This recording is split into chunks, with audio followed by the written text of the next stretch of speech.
Print చేయడం జరిగింది. All లెవెల్స్లో ఇన్ఫర్మేషన్ తర్వాత మేము నిన్న పీడబ్ల్యూడీ గ్రూప్స్కు మొత్తం డిస్ట్రిక్ట్లో ఉన్న గ్రూప్స్ కలిసి వాళ్ళకు మెయిన్గా వాళ్ళే మనకు ఆబ్జెక్టివ్ పర్సన్స్ టార్గెటెడ్ పర్సన్స్ వాళ్ళే కాబట్టి వాళ్ళకు మొత్తం సెన్సిటైజ్ చేయడం జరిగింది. సో నిన్న మీరు ఇచ్చే ఇన్స్ట్రక్షన్ ప్రకారంగా మేము మార్నింగ్ విజయం కూడా వెళ్ళడం.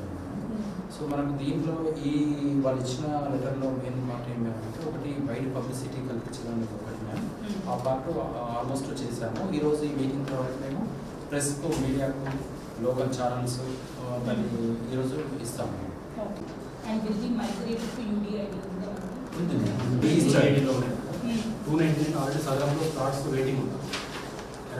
మైగ్రేట్ అయ్యేవాళ్ళంతా 299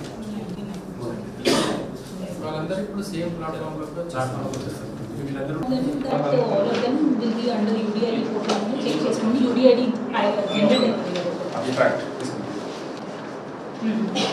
సో వీళ్ళందరికీ కూడా they will have to check for the slots in UDID portal ఇప్పుడు స్లాట్స్ జనరేషన్ అనేది ఒక క్యాంప్లో అకామిడేట్ చేయగలుగుతున్నారు. అది ఆర్తో అయితే 40 ఇస్తున్నారు. ఏంటి సీ ఇష్యూస్ కమింగ్ ఈ మైగ్రేషన్లో ఎక్కడ మీకు ప్రాబ్లమ్స్ ఉండొచ్చు అని అనిపిస్తుంది. గ్యాప్స్ ఎక్కడ ఉన్నాయి మనకు జనరేషన్ అనేది స్టాప్ చేశారు. ఇక్కడ నుండి వచ్చే వరకు యూడిఐడి సర్టిఫికేట్ వస్తుంది, యూడిఐడి కార్డు మాత్రమే వస్తుంది. వాటిని మాత్రమే మనము సదరం వెబ్సైట్లో అప్లోడ్ చేయమని చెప్పేసి అన్నారు. There are multiple disabilities in one day. They are forced to go across 4 different blocks for verification. Our type is the intention from government side is ఏదో ఒక రూమ్స్ ఇట్లా మనం సెలెక్ట్ చేసి పెట్టుకుంటాం.